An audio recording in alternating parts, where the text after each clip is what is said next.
Hello, happy Wednesday.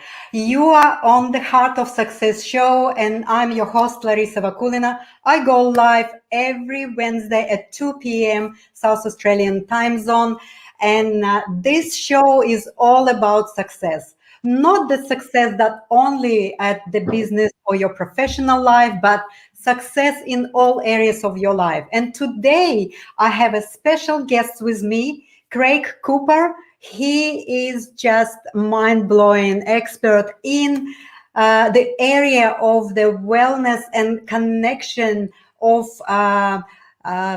you with the rhythms of nature.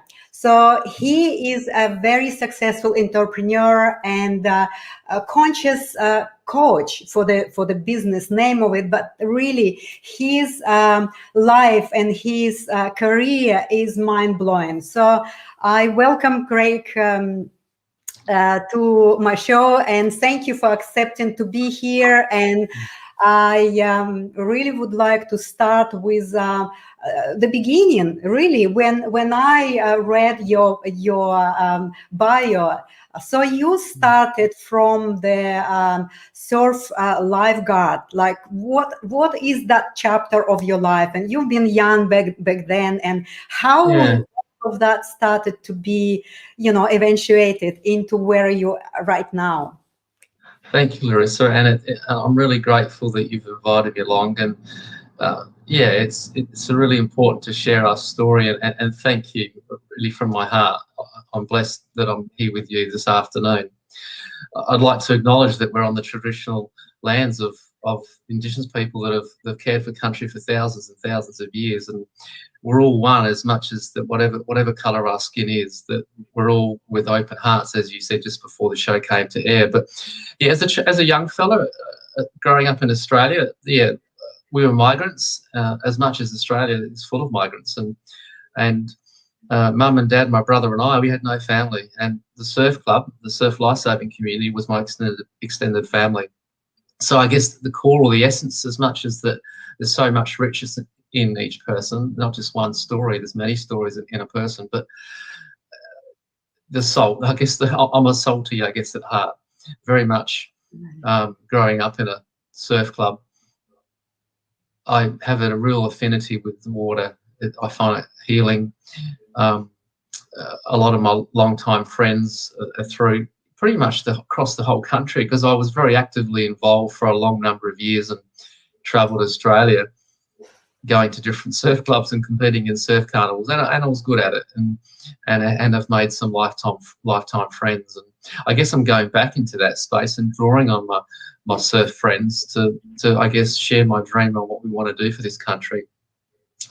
It connects, like, to be honest, the desert and the salt. I call it saltwater healing, desert dreaming. But perhaps we could talk a bit more about that near the end when we get to my why. But yeah, I'm a salty, and I need my daily dip in the ocean. Summer, winter, I'll get in there with a wetsuit or surf the waves. When I go into coaching, I use a lot of metaphors that relate to catching a wave, and you have many wipeouts, believe me. But you get back up again when you talk about life coaching.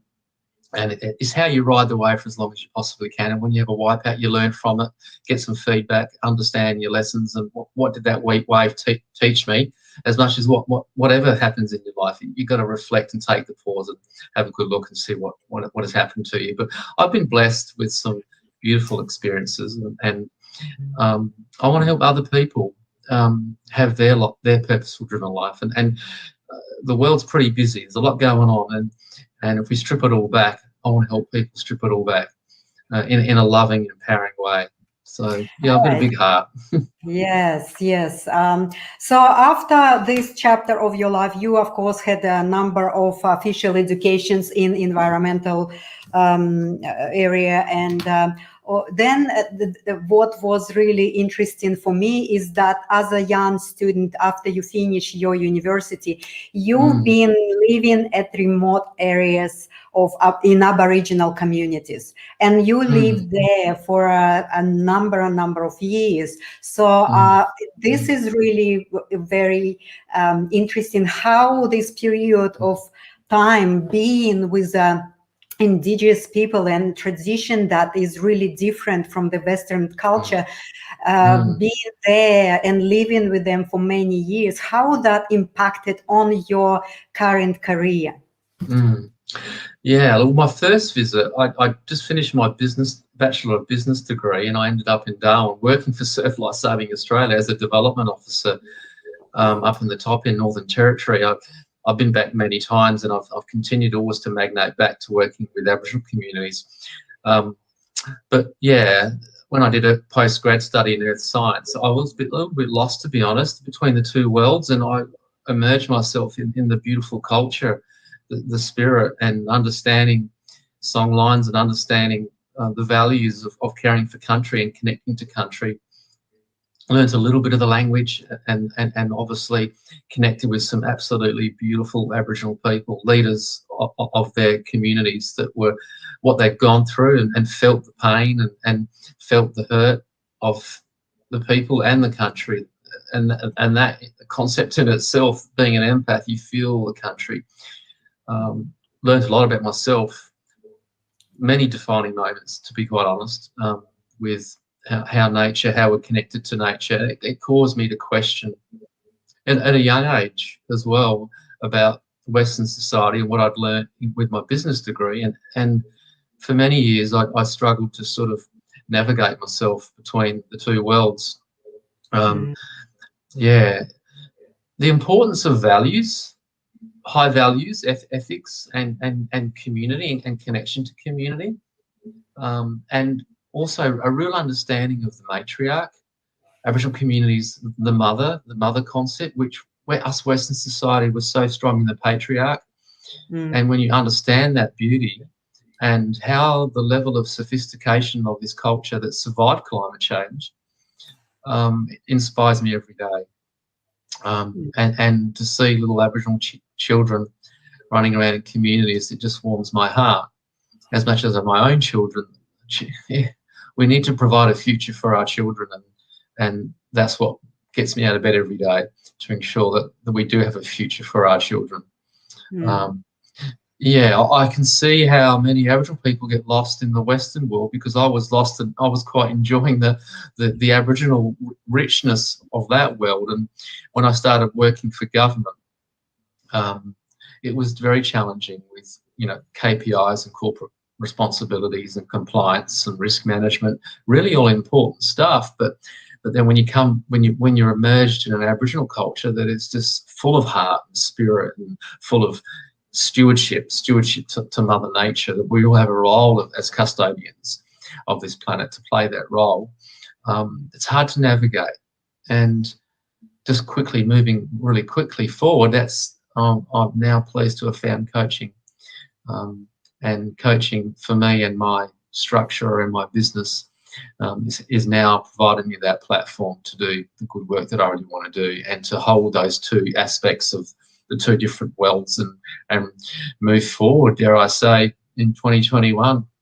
And I've Mm. always felt wellness, particularly well-being, being of us being well.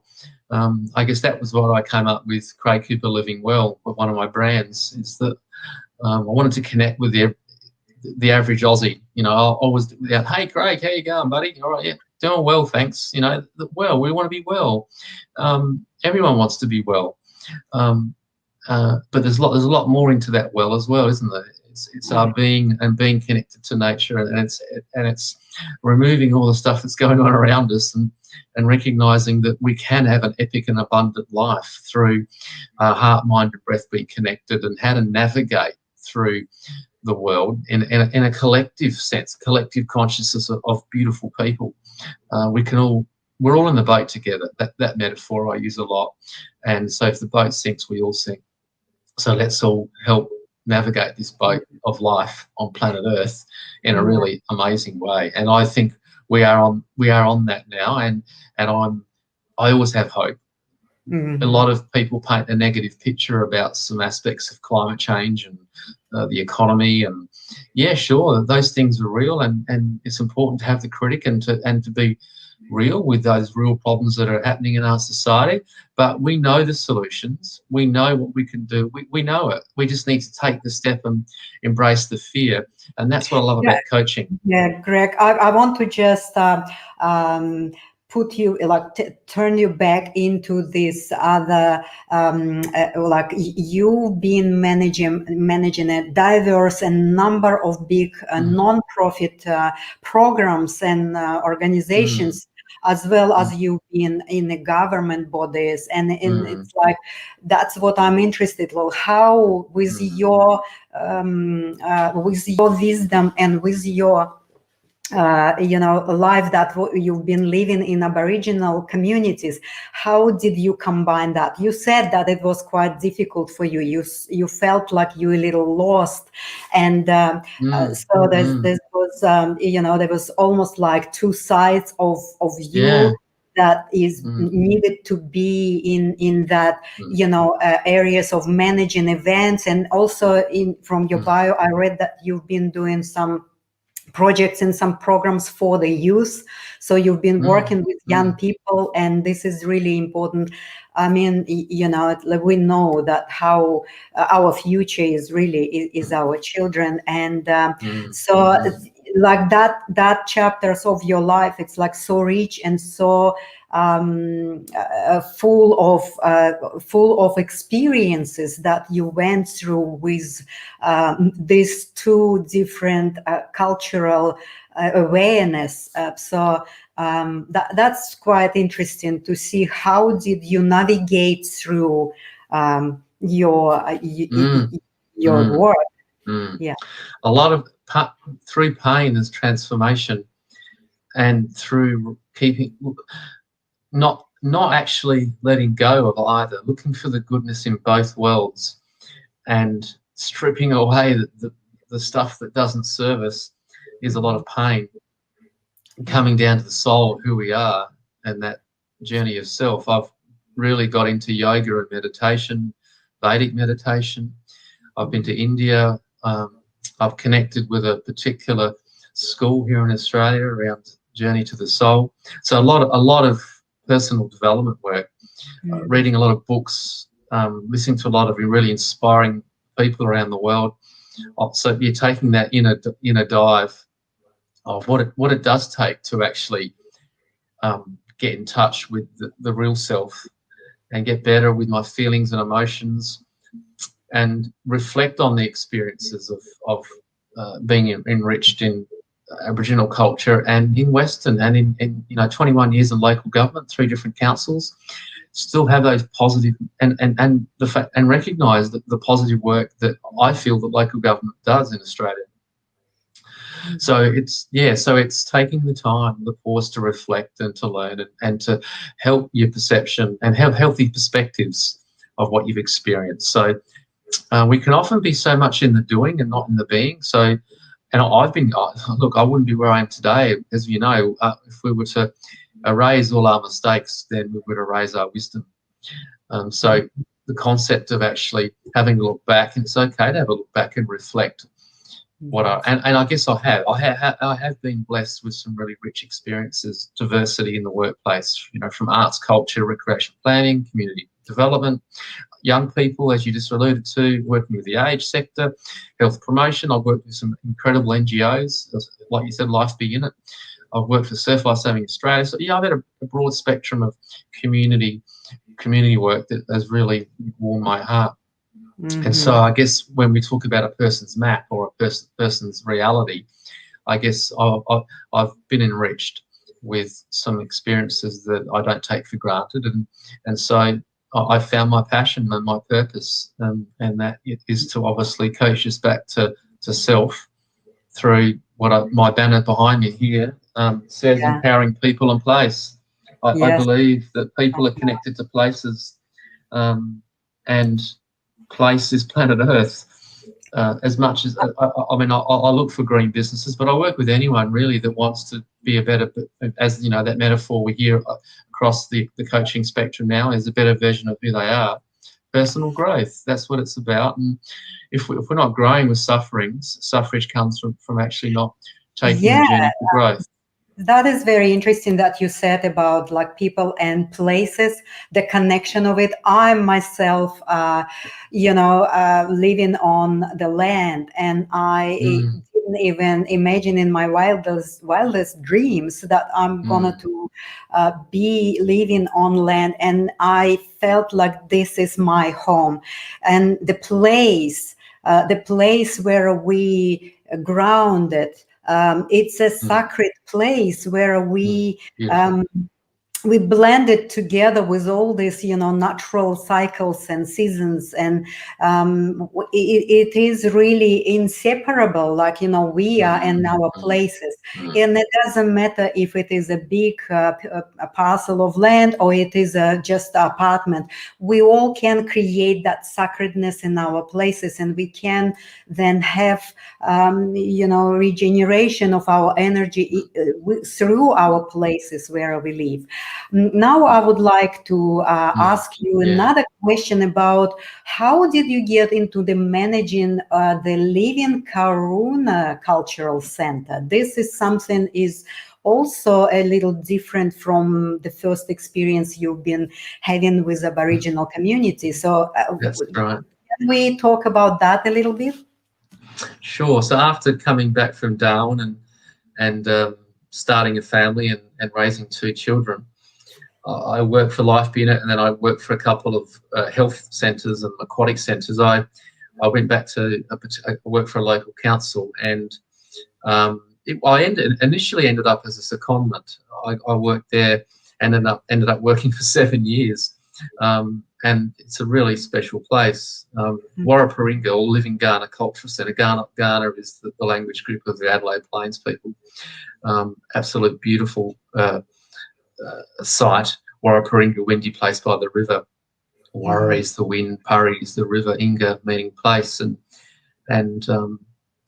yeah, learned so much working and sitting on that place for 7 years, and total respect and admiration for what that place can teach us. Place where if we choose to connect to place, it allows us to grow.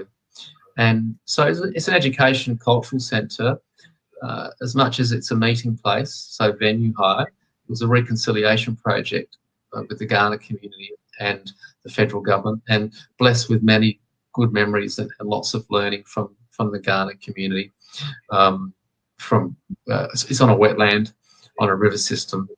It's in a really special place of Adelaide, and it's on a dreaming story or a songline.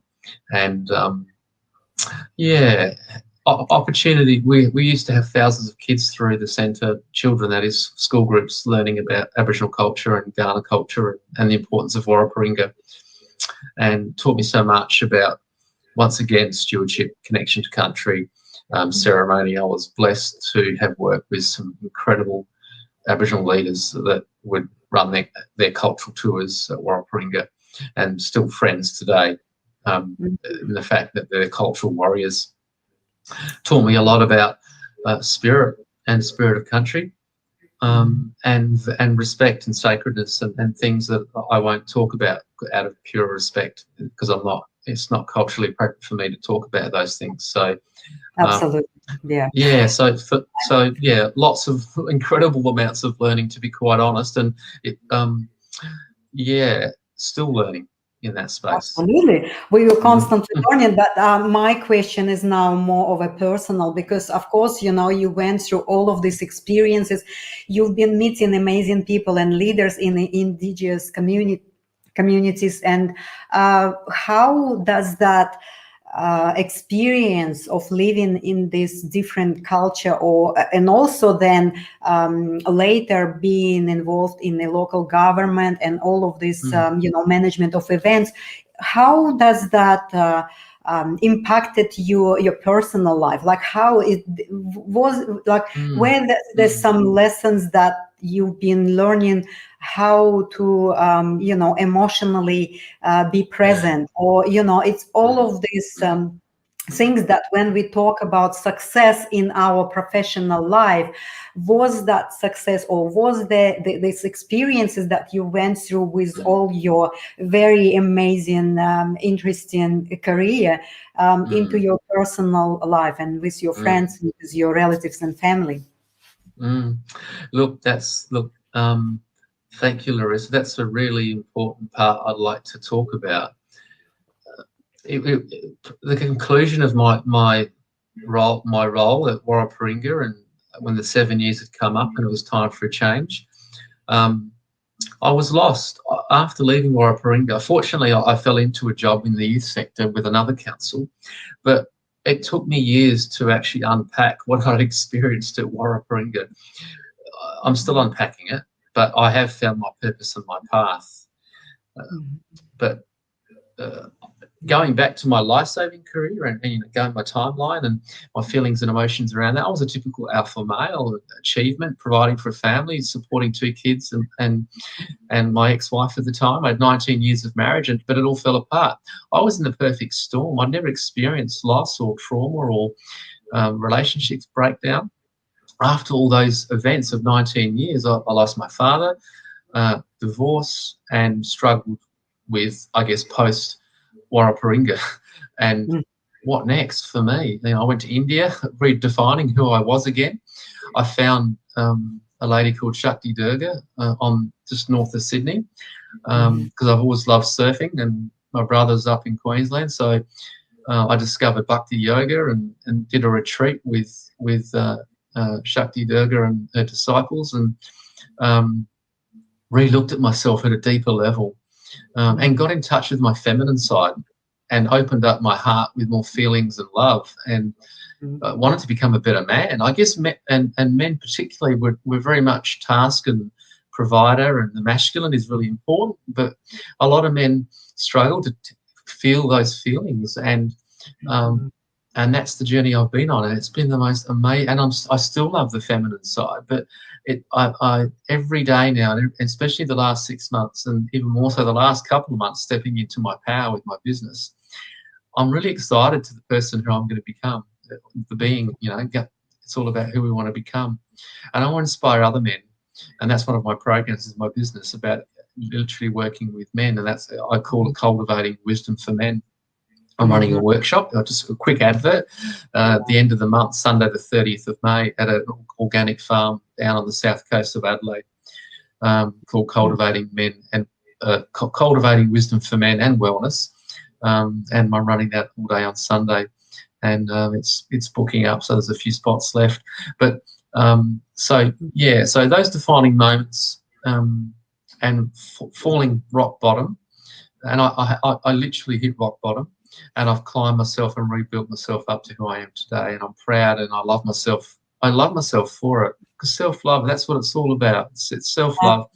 So, and keep that bucket full, so you can keep on loving other people and keep on inspiring and serving other people. And that's what it's about. And I'm really excited for this new chapter.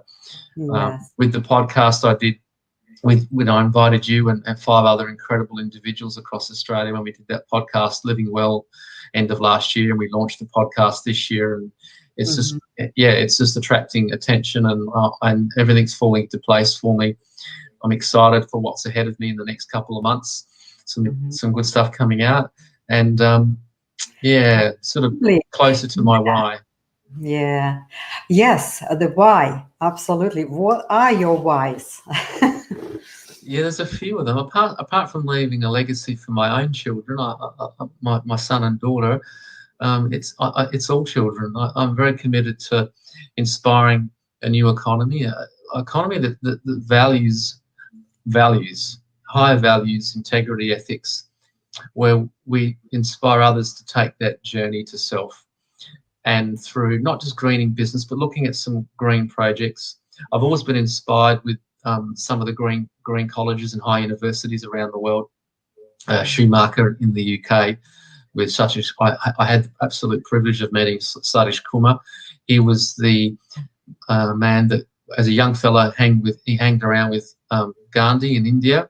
He was a monk, and he rose to international attention when there was nuclear conflict in the world, and he went to United Nations and did a pilgrimage with peace tea, a true humble yogi, as you would say, and said, "Look, dudes, let's work this out peacefully."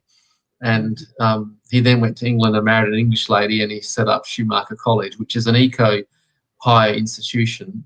When I say eco, environmental, doing some incredible work around greening our economy. He talks about soils and soul.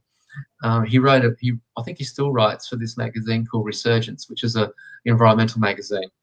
And so he inspires me because I think he's a man that so cleverly connects to the Indigenous story of our First Nation people here, or our First Nation people all around the world.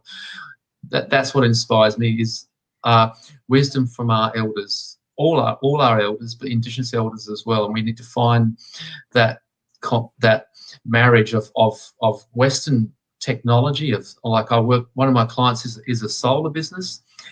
We've got the technology here of modern standard living, and we've also got some ancient wisdom. We need to marry the two to bring it to fruition, like the lotus that we're in at the moment, for the lotus to be born and to spread the goodness that I believe that humanity is on that journey through global causes like COVID. That's Mother Nature telling us, get your act together, dudes, before I'm going to interrupt you again. Otherwise, Mother Nature will take care of us.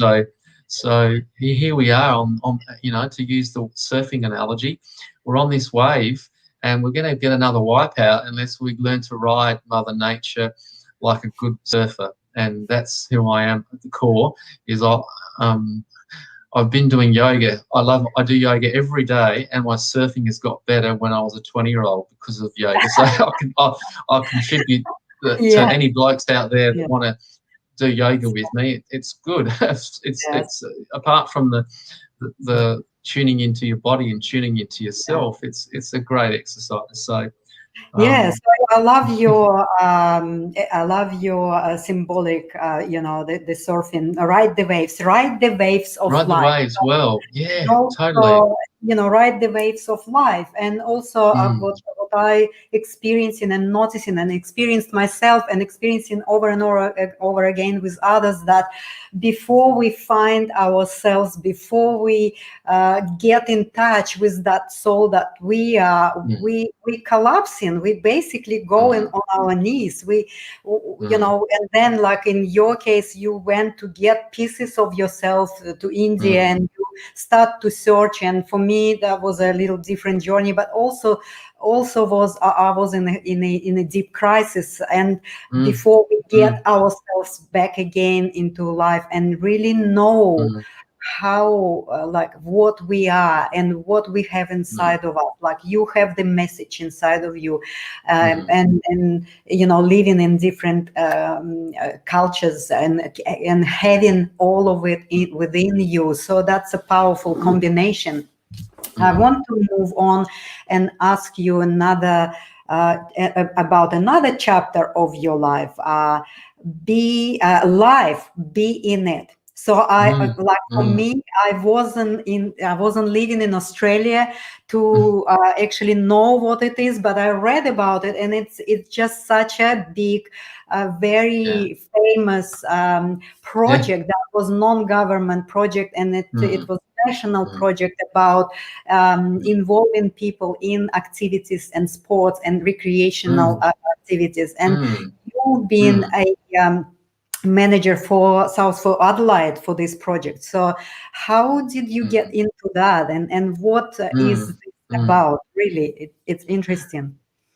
Oh, look, the state manager was just an amazing lady. She won SA Businesswoman of the Year, Darren Wood, for life being it. And I learned so much about business with her, with a health focus, because it was health promotion. It was born out of the 70s. The Australian federal government did some research onto the health and wellbeing of Australians. And of course, the Norman Libby came out as symbols of Australia, and about be active, get into life, and television commercials, and it was huge. And I just come back from the Northern Territory, and it was my first job that I landed coming back to Adelaide. And the business model of Life Being It, certainly in the South Australian chapter, was incredible in terms of the level of work and productivity we were generating out of that little office, and doing some incredible work across the corporate sector, community, school groups. It was a brilliant model, a business model, and because it became independent from government, and it was an NGO, not for profit, and it was making money and through health and wellness, and that was probably my first inspiration. As much as my own person, I've always loved keeping fit and healthy. You know, I was a successful surf lifesaver, made state teams, and I was a swimmer, competed in Ironman competitions. So health and wellness and sport particularly, was really important to me. But Life Being It taught me something a little bit more, and that's about health and wellness and nutrition and a holistic approach to health and wealth rather than just sport. It's important to be competitive, and sport is iconic in Australia, but I think Life Being It had that message of go take the dog for a walk, do some gardening. That's those messages there really connected deeply to me and took my appreciation and sense of connection to wellness at a deeper level. As you know, we had Dr. Mark Cohen on the podcast, who has a PhD in wellness and a medical doctor, but alternative medicine. I've always been interested in those fields. Probably Life Being It was a catalyst for me to look at wellness from a holistic point of view, and I guess that's why I came up with the concept of May Shanti Wellness. And my love of well-being continues. I love learning about how to keep the body well. And look, the medical profession, I've got plenty of good friends that are medical scientists and doctors. They're remarkable, the technology that we've developed today, but there's also the alternative side. And I don't like the word alternative. I just think it's another element to our society that's enriching.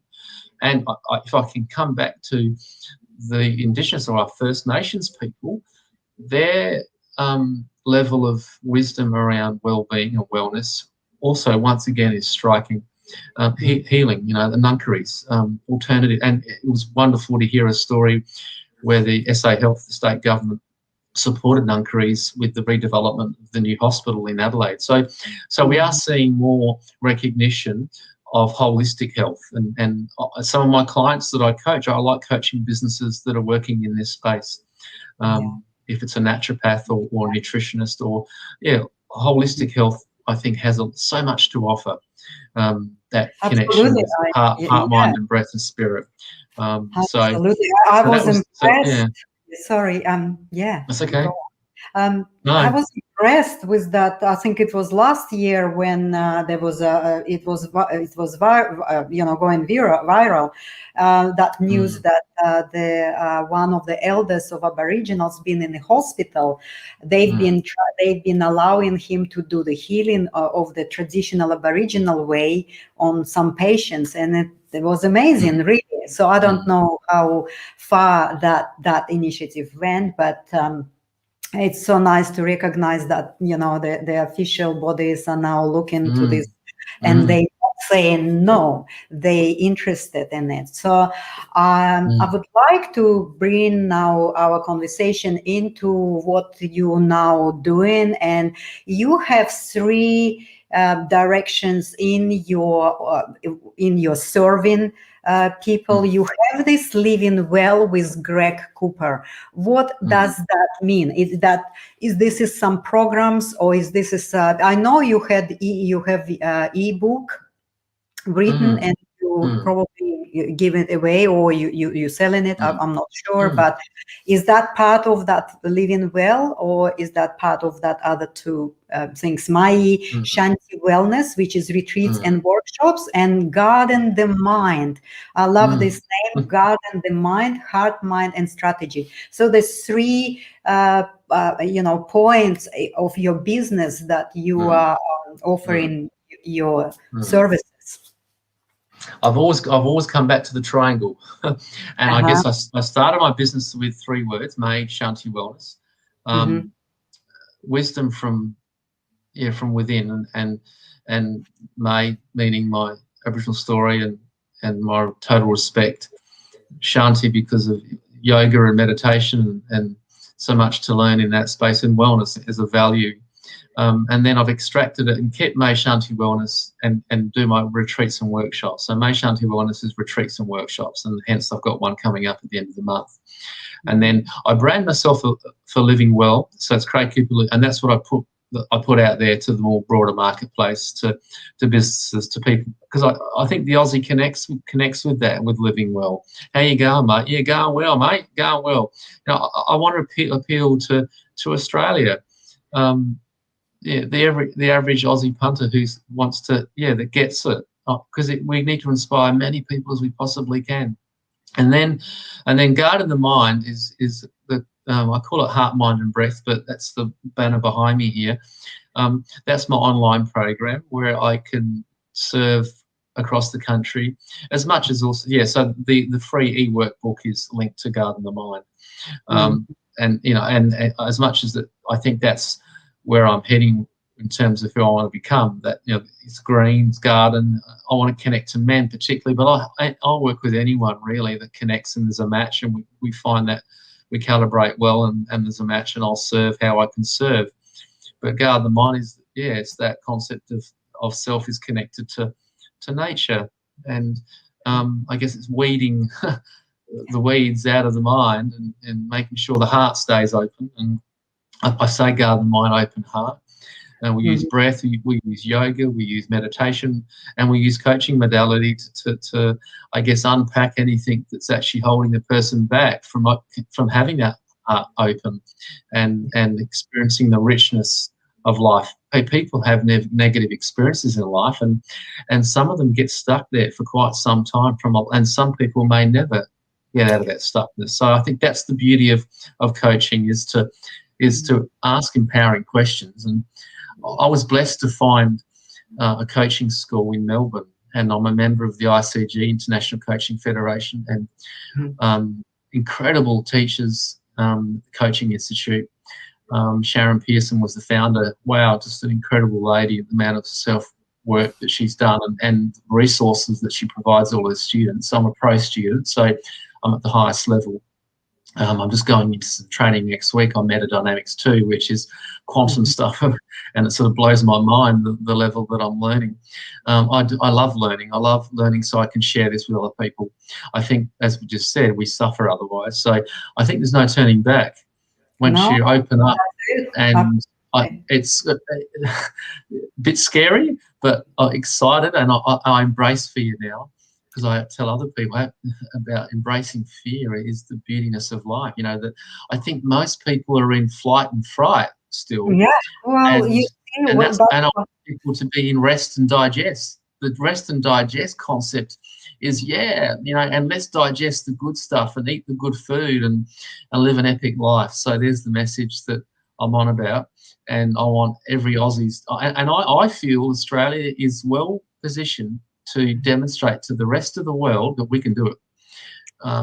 The rest of the world, as you know, I mean, look, and my dear friends in India, I've got some friends working over there, and it's really breaks my heart what's happening to the rest of the world. But when a heart is broken, we can keep it open and heal it, so we can move into new spaces. And so, I'm really hopeful, and I'm optimistic. Yeah, you see, Craig, I think what we're doing now is really we're taking ourselves out of the comfort zone, and we are building our own leadership that we can actually be a pioneers. There's no way back, right? We, as much as it is scary, we go and we do and we serve. We would like to share our experiences. We would like to share our knowledge and how we, from being collapsed, from being in very dark places, how did we build ourselves up, and how did we create the life that we want, right? So I Absolutely. would like to ask you a last question, or maybe if you want to add up something. What three things you can recommend to people that are actually give up on themselves? They basically just didn't see the way out of Mm, their depression, mm, or the way out of their voices that saying I'm not good enough, and I'm afraid I don't know how to live life, how to be mm. here in this world, right? So what three things would you recommend to them? Oh, there's so much to say in that space.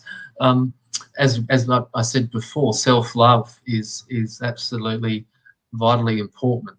And I think if I can speak for men, that concept of self-love, 20 years ago was unheard of. And so self-care, and recognize that we need self-care to move forward in life. Be okay occasionally to have a pause and have a rest and be kind to yourself. I've always felt that women do it really well, and I've always been inspired women taking the personal development journey. So if those or anyone, any man or woman, because there's plenty of women that are doing it tough as well.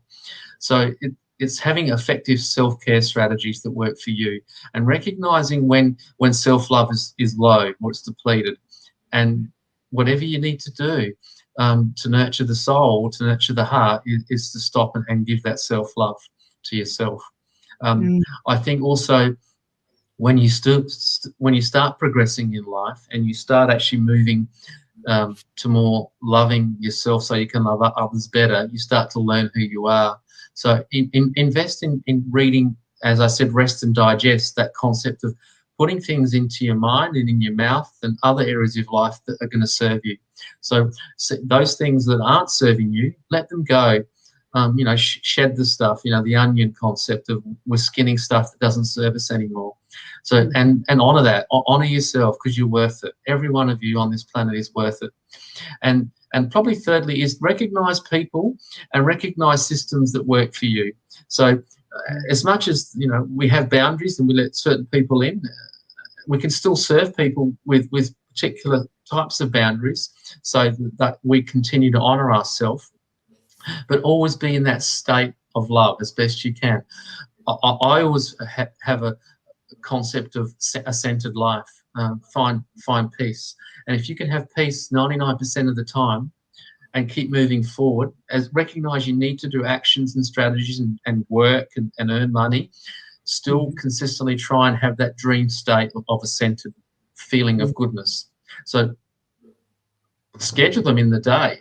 If it means having a 5-minute break at morning tea time and just sitting outside and doing a meditation, I'm a firm believer that stress is good, and I think we can become better at managing stress so it's effective for us. So the world is very busy today.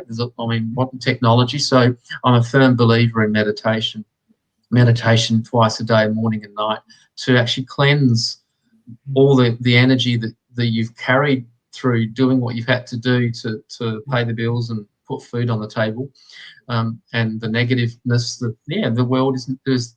We can't have positive without negative. We can't have happy without sad. Recognize that that's okay. That's part of life. That you're a living human being, and you're going to experience the beautiness of sadness and happiness and angry, and be okay with those feelings and validate them for yourself, and know that it's okay that you're going to have those feelings. yeah, But self-care is really important, so you can continue yeah, the next day. And finally, I have a really important morning routine. I'm a firm believer, early to bed, early to rise. That concept is that if you can get to bed at a reasonable hour, sometimes you might need to go to bed a little bit later, but if you can get up and set your day up the first couple of hours, I like to get up at 5 a.m. yeah, and do some stuff for myselse, meditation, bit of stretching, do some exercise, some water, some journaling, write some things down. So I think the best time of the day is the morning, and I love to get outside and see the sunrise. mm, There's something about the sun coming up. We're born from the star. We're star people. So if I can have a blessing and put my hand on my heart and acknowledge the sun as it comes up on the horizon, I feel there's something magical about that. in the Vedic and then in the Hindu, there is some mythology and there is some science around acknowledging the sun as it comes up. So there's a couple of things that I do, and that's worked for me over the years. But Thank yeah. you for sharing that. I know, like, I'm here at Askara, so Ra is a god of sun. So I really love to sun gaze and sit in the morning and have my cup of coffee or tea when the sun come up and go for a walk on my property and things like that. So it really resonates with me. And thank you for sharing. I really would like to ask the last question. Which is how people can find you, where they can find you, and how they can jump on you with their questions and things like that. Yeah, so I have a website. Yeah, so craigcoopermsw.com. My podcast is Living Well 2021 on iTunes and most of the other platforms.